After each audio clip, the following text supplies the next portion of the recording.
Good morning, student. This is Mohammed Shahzadeh sir, and now I'm going to start your economics part B chapter, part B subject, and that subject's name is Indian economy. बच्चों, हमारे जो Indian economy में दो books हैं. पहला है micro economics and second है हमारा Indian economy development. Micro economics जो है वो 4 मार्क्स के हैं, 40 मार्क्स के एंड 40 मार्क्स के इंडियन इकोनॉमिक्स, और दोनों से रिलेटेड जो है 20 मार्क्स के क्या है प्रैक्टिकल हैं, और दोनों के दोनों प्रैक्टिकल में दोनों के दोनों जो है डिटेल्स को मेंशन किया जाता है. ये 40 मार्क्स आपके इंटरनल हैं, ये 40 मार्क्स आपके इंटरनल हैं, ये 20 मार्क्स एक्सटर्नल होंगे. जो बाहर के जो एग्ज़ामिनर आएंगे जो आपसे वाइवा लेंगे तो ये उनके वो जो है अपने अकॉर्डिंग जो है आप जितना बेटर परफॉर्मेंस देते हैं उनको वाइवा में वो आपको प्रोवाइड करेंगे. ठीक है ना. और आज जो है हम लोगों का जो चैप्टर स्टार्ट होने वाला है वो जो चैप्टर है उसका नाम है बेटा, पहला चैप्टर का नाम है Indian economy on the eve of independence. एक चीज़ क्लियर कर दूं मैं आज ही, जितने लोग अटेंड कर रहे हैं क्लासेस वो बहुत कान खोल कर प्रॉपर वे में सुन लें. चाहे अकाउंट्स हो, चाहे बिजनेस, चाहे इंडियन इकोनॉमी हो, चाहे एक मैक्रो इकोनॉमिक्स हो, सभी के नोट्स बनाना मस्ट है. हम जो है जूनियर क्लास लेंगे इसलिए शायद जो है मैक्रो में नहीं पढ़ा रहा हूँ, मगर अगर इन फ्यूचर अगर मुझे पढ़ाना हुआ तो नोट्स आप मेंटेन करके रखिए. चाहे सर पढ़ाएं, मुजम्मिल सर, चाहे मैं पढ़ाऊँ, बात सेम है, मगर सेपरेट नोट्स होना चाहिए, अलग अलग नोट्स होने चाहिए.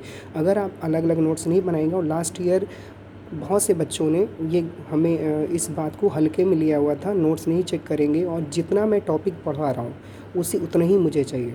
ठीक है ना. ऐसा नहीं कि यहाँ मैंने जो यहाँ पे पढ़ाया वो कहीं और का डिटेल आके इसमें ऐड कर दिया, मुझे वो नहीं चाहिए. और जिसका मैंने देख लिया तो उसके कॉपी को ना मैं चेक करूँगा ना एक्सेप्ट करूँगा, और टेस्ट वगैरह होगा तो उसमें मार्क्स उनके कम आ सकते हैं. इसीलिए ख़ास करके जो बॉयज़ हैं उनके लिए इंस्ट्रक्शन हार्डली है. जितने भी बॉयज़ हैं, जितने भी बॉयज़, उसमें जो है 2-3 लोगों को अगर छोड़ दें, जैसे बाकिर हो गए, कैफ़ हो गए, आदर्श हो गए, इनको छोड़ करके शाहनवाज़ हो गए, शाहनवाज़ हुसैन नहीं, शाहनवाज़ भी नहीं, जितने भी शाहनवाज़ हैं छोटी 3 लोगों को छोड़ कर जितने लोगों ने कॉपी बनाई थी वो टाइम पे नहीं दिया, और वो भी बेटर तरीके से नहीं दिया. मैंने सिर्फ थोड़ी सी मुरव्वत खा करके मैंने छोड़ दिया. मगर अब की बार ऐसा नहीं, जितना मैं पढ़ाऊँगा जैसे ही चैप्टर फिनिश होगा मैं बीच बीच में चेक करता चला जाऊँगा, और जैसे ही चैप्टर फिनिश होगा उससे रिलेटेड मैं MCQ questions, very short questions, short question, long question के मैं प्रॉपर वे में टेस्ट लूँगा. ऑनलाइन क्लासेस हैं तो इसका मतलब ये नहीं कि मैं बख्श दूंगा, क्योंकि अब की बार आप लोगों का नंबर भी पता है, पेरेंट्स का भी नंबर पता है, और आप कहाँ पे पढ़ते हैं, कितना पढ़ते हैं, सारी चीज़ें पता है. तो पर्सनली मैं जा सकता हूँ किसी से मिलने के लिए भी, तो ये इग्नोर मत करिएगा. और मोनी साहब को बहुत ज़्यादा तकलीफ़ होती है, उनके लिए तो स्पेशली है कि आप जो है अब की बार ना ही कुछ भी वीक जोन में मत जाइएगा. आप प्रॉपर वे में नहीं समझ में आ रहा है 10 बार पूछिए, मगर आप मेंटेन हर चीज़ को करके रखिएगा. अब की बार बख्शा नहीं जाएगा किसी को भी, चाहे कोई भी हो, चाहे बॉयज़ हो चाहे गर्ल्स हो. और गर्ल्स में छवि, अल्फिया, सानिया, ज़हीन, ये जो हैं कुछ स्पेशल केसेस है. और हाँ, स्मृति और वैष्णवी, ये भी कुछ स्पेशल केसेस है जो लास्ट में दिखाती हैं नोट्स. जिस दिन मांगा है, कल अगर मांग रहा हूँ, आज मैं बोलूँगा तो मुझे मिलना चाहिए, विदिन 2 डेज़ के अंदर मिलना चाहिए. इस चीज़ को क्लियर कर दूँ मैं आपको. ठीक है. Now I am going to start in next your chapter number 1. This chapter name is Indian economy on the eve of independence. Basically इसके नाम से समझ में आ रहा होगा कि इंडियन इकोनॉमी आज़ादी से पहले की अर्थव्यवस्था भारत की क्या थी, यानी इंडियन इकोनॉमी की पोजीशन क्या थी आपके आज़ादी से पहले. यानी जब आप आज़ाद हुए, आज़ादी से पहले आप पहले तो ये बताइए कि आप आज़ाद कब हुए, या पहले तो आप बताइए आप आज़ाद कब हुए. आप आज़ाद हुए हैं 15 अगस्त 1947. उससे पहले, यानी उससे पहले जो है आपकी जो इकोनॉमी थी इंडिया की वो कैसी थी, कैसी नहीं थी, क्या क्या रिफॉर्म्स थे, क्या पोजीशन थी, एग्रीकल्चर सेक्टर कहाँ था, इंडस्ट्रियल सेक्टर कहाँ था. एक तरीके से समझ लो तुम ना यहाँ पे सोशल पढ़ने वाले हो मुझसे. ठीक है. और वो भी सोशल में क्या इन्वॉल्व होगा, इकोनॉमिक्स इन्वॉल्व होगी. तो इस चीज़ को बहुत प्रॉपर वे में समझिएगा. और एक चीज़ और, ये आपको थ्योरिकल पोर्शन लगता है मगर बहुत ही ज़्यादा टफेस्ट होगा, क्योंकि इसमें काफ़ी थ्योरी है और इसको लर्न करना है और राइट करना है. इसलिए मैंने इतना मेहनत करके आपके लिए नोट्स बनाया है, ऐसे ही फालतू नहीं बनाया हुआ है. इस चीज़ को गौर करिएगा. Now I am going to start Indian economy on the eve of independence. तो हमें पता है कि भाई आज़ादी से पहले हमारी अर्थव्यवस्था क्या थी, हमारी इंडिया की जो है सिचुएशन क्या थी, उसके बारे में पूरा का पूरा हम लोग यहाँ पे क्या करने वाले हैं, डिस्कस करने वाले हैं। अब यहाँ पे आपने जैसा इसके नाम से पता चल रहा होगा बेटा, ओके, जैसा इसके नाम से पता चल रहा होगा, इंडिया, यहाँ पे देखिए इंडिया आज़ादी से पहले की हमारी पोजीशन क्या थी। तो इंडिया पर सबसे पहले ये बताइए, आज़ादी से पहले हम पर कौन राज कर रहा था। आप थोड़ा हिस्ट्री बताइएगा। तो यस स्टूडेंट, आपको दिमाग में सही चला, इंडिया पे हम लोग का स्वतंत्र हुए, इंडिपेंडेंस हुए, उससे पहले हम पर जो रूल करते थे वो ब्रिटिश गवर्नमेंट करती थी। कौन सी गवर्नमेंट करती थी? British government. तो मैं थोड़ा सीक्वेंस से बताऊंगा कि Indian economy on the eve of independence, और इस चैप्टर को स्टार्ट करने से पहले वी स्टडी बेसिक कॉन्सेप्ट। हम लोग जो इसके बेसिक कॉन्सेप्ट को स्टडी करेंगे। जैसे कि आप जानते होंगे कि हमारी इंडिया की इकोनॉमी को द गोल्डन बर्ड के नाम से जाना जाता था। The golden birds, yes student, हम गोल्डन बर्ड्स क्यों कहा जाता था? बिकॉज हमारे पास क्यों इसलिए कहा जाता है क्योंकि हमारे पास जो है ना क्वेश्चन एक दिमाग में ये आता है कि हमें गोल्डन बर्ड के नाम से क्यों जाना जाता था। क्योंकि हमारे पास रिसोर्सेज बहुत थे, हमारे पास तरह तरह के रिसोर्सेज थे। और रिसोर्सेज का सबसे बड़ा जो रीज़न क्या था, हमारे पास जो है 3 ऐसे एटमॉस्फेयर थे, यानी कि हमारे इन्वायरमेंट में ठंडी भी मिलेगी, गर्मी भी मिलेगी, बरसात भी मिलेगी, हर चीज़ सेपरेटली और इक्वालिटी बेसिस पे रहेगी। इसी वजह से हमारे यहाँ रिसोर्सेज का भंडार, रिसोर्सेज के जो है स्टोरेज ज़्यादा मिलती हैं। और कई लोगों ने इस पे एक्सपेरिमेंट किया। तो जब अंग्रेज़ों ने देखा ब्रिटिशों ने देखा कि जो है इंडिया के पास वो तरह तरह की हर चीज़ें आपको मिलेंगी, जहाँ से वो हर चीज़ों को अपना कवर कर सकते हैं, चीज़ों को आगे लेके जा सकते हैं। अपने पास, उनके पास क्या है, उनके पास उन सारे रिसोर्सेज नहीं थे। मगर उन्होंने कहा कि क्यों ना हम इंडिया पे जा कर के इंडिया से हम लोग क्या करना स्टार्ट कर दें, इंडिया से रिसोर्सेज लाने स्टार्ट करते। तो जब इंडिया पे रिसोर्सेज लाने स्टार्ट करेंगे तो हम अपने आप को डेवलप कर सकेंगे। तो because we have lot of resources to fulfil our needs, but हम ज़्यादा पढ़े लिखे नहीं होने की वजह से हम पर एक कंट्री आकर रूल करना स्टार्ट कर दी, यानी हम पर जो है राज करने लगी। लेकिन वो डायरेक्टली हम पर राज करने के लिए नहीं आई। वो क्या करने के लिए सबसे पहले आई, उन रिसोर्सेज को खरीदने के लिए पहले हमारे इंडिया में आए।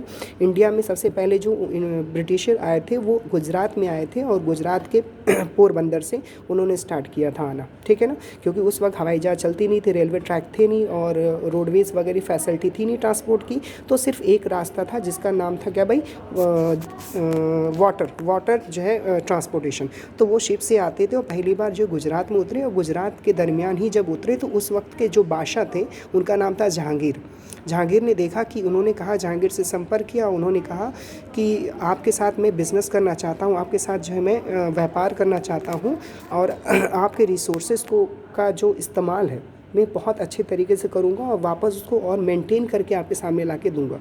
और एज ए गिफ्ट हैम्पर वो जो है उनको ला के दिया करते थे। जो इस वक्त जहांगीर जो उनसे कनेक्ट होके, जिनको निक नेम आप सलीम के नाम से जानते हैं, अकबर के बेटे थे वो, तो उन्होंने कहा कि ठीक है, और उन्होंने उनको परमिशन दे दिया। अब जाहिर सी बात है, यहाँ पे सामान खरीदेंगे, तो यहाँ से जब सामान खरीदते थे वो अपने वहाँ पे लेके जाते, ब्रिटिश में जाते थे, उसको फिनिश गुड्स में कन्वर्ट करके वापस ला करके हम ही जो है ज़्यादा से ज़्यादा दामों पर बेचते थे।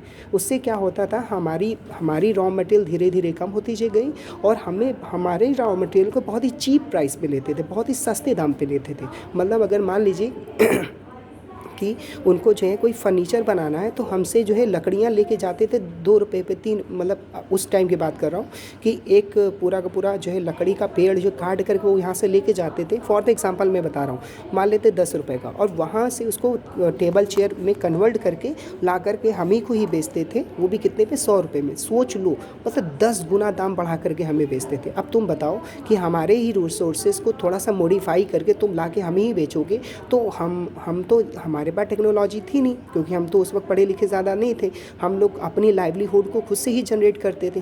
अब ये बताओ सबसे पहले कि तुम लोग सभी जानते हो कि हम लोगों के पास कोई टेक्नोलॉजी नहीं थी, हम लोगों के पास जो है कोई एजुकेशन सेक्टर इतना स्ट्रॉन्ग नहीं था उस वक्त, आज़ादी से पहले की भी पहले बात कर रहे हैं। तो जाहिर सी बात है वो सारा का सारा जो है उसका फ़ायदा उठाया किन्होंने? अंग्रेज़ों ने कहा कि इसके रिसोर्सेज का इस तरीके से यूज़ करेंगे, इस तरीके से हम यूज़ करेंगे ताकि उसको फिनिश गुड्स में कन्वर्ट करके इनको बेचेंगे ज़्यादा दाम पे, और दिन पे दिन हमारी रिसोर्सेज लेस होती चली गई और वो लगातार वेल्दी होती चली गई। ये सारा का सारा सेक्टर इन्वॉल्व हुआ, ठीक है।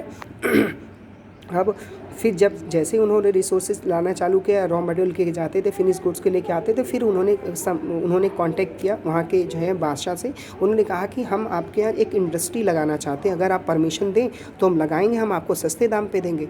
ठीक, अब जब वहाँ पे ऑलरेडी उन्होंने इंडस्ट्री लगा दी, और पहली बार जो इंडस्ट्री लगी थी और वो जो कंपनी हमारी यहाँ, जो वो ब्रिटिशर जो हमारे यहाँ आए थे, कंपनी जिस नाम से कंपनी लगाने के यहाँ पे सिलसिले से आए थे, उसका जो पहला नाम है वो आप लोग सभी लोग जानते हैं, वो क्या है भाई? East India company. Yes student, बहुत अच्छे तरीके से आप इसको जानते हैं। ईस्ट इंडिया कंपनी सबसे पहले हमारी इंडिया में आई, और कब आई बताएं आपको? 31 दिसंबर 16 यानी 31 दिसंबर 1600 ईयर्स में आई। और उन्होंने हम पर जो है क्या किया? रूल करना स्टार्ट करने के पर्पज़ से आए थे, मगर रॉ मटेरियल लेके जाते थे और फिनिश गुड में कन्वर्ट ला करके हमें सामान को बेचते थे। बट क्या हुआ कि 1608 में उन्होंने अपनी कंपनी स्टेबल की, वो भी कहाँ पे? कोलकाता में, जिसका नाम था ईस्ट इंडिया कंपनी। और फिर वो जो है धीरे धीरे वो उनका एरिया बढ़ता चला गया, और उस वक्त के जो बादशाह थे इतना ज़्यादा माइंड नहीं करते थे। उनको लगता था कि नहीं, जो भी काम करें हाँ अच्छे तरीके से काम करें, हमें टैक्सेस मिल रहे हैं, हमें सस्ता, हमें अच्छा से अच्छा दाम मिल रहा है, हमें कोई दिक्कत नहीं।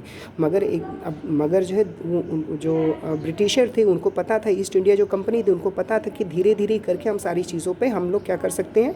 उस पर कंट्रोल कर सकते हैं। तो इसीलिए उन्होंने एक कंपनी बनाई जिसका नाम था ईस्ट इंडिया कंपनी। तो और वो हम पे फिर कुछ सालों के बाद धीरे धीरे डेवलप होते गए, और फिर एक बैटल, कई राजाओं को अपने अंडर में लेते लेते उन्होंने एक बैटल किया जिसका नाम था बैटल ऑफ प्लासी, जो 1757 ईस्वी में हुआ था। और फिर उसके बाद वही जहाँ से अंग्रेज़ों ने पूरा का पूरा कंट्रोल भारत पे करना स्टार्ट कर दिया, और लगभग हम पे 200 सालों तक उन्होंने पूरा प्रॉपर वे में राज किया। और जब जो है बीच में ही कई लोग जो है इस पे विद्रोह करने लगे, इसके अगेंस्ट हो गए, हमें फ्रीडम दीजिए, तो ईस्ट इंडिया कंपनी तो चली गई, मगर उन्होंने पूरा का पूरा सेक्टर इन्वॉल्व किसको सेंड कर दिया? ब्रिटेन के पार्लियामेंट को। और ब्रिटेन के पार्लियामेंट से हम पर फिर भी रूल करने लगे। लगभग ईस्ट इंडिया कंपनी ने 100 सालों तक काम किया, और उसका नाम को सिर्फ समझ लो मॉडिफाई करके इन्होंने क्या करते, ब्रिटेन पार्लियामेंट में हमें सौंप दिया, और वहाँ से लोग हम पे राज करते थे। तो सोच लो कितना हमारा एक्सप्लॉयटेशन हुआ, हमारी रिसोर्सेज था, हम जो उड़ने वाली चिड़िया थे, गोल्डन बर्ड के नाम से जानते हैं, हमारे पर को काट दिया गया, हमारे रिसोर्सों का पूरा यूज़ कर लिया गया, एकदम चूज़ के हमें, मतलब एक तरीके से समझ लो कुछ बचा ही नहीं था हमारे पास। फिर उसके बाद धीरे धीरे चीज़ों को सही हुई। तो ये हम पूरे इस चैप्टर में इंडिया इकोनॉमी क्या थी आज़ादी से पहले, उसके बारे में इस चैप्टर में पूरा हम लोग स्टडी करने वाले हैं। किसी को कोई डाउट है तो मुझे बताइएगा। थोड़ा वीडियो लंबा है मगर आपको समझ में आएगा।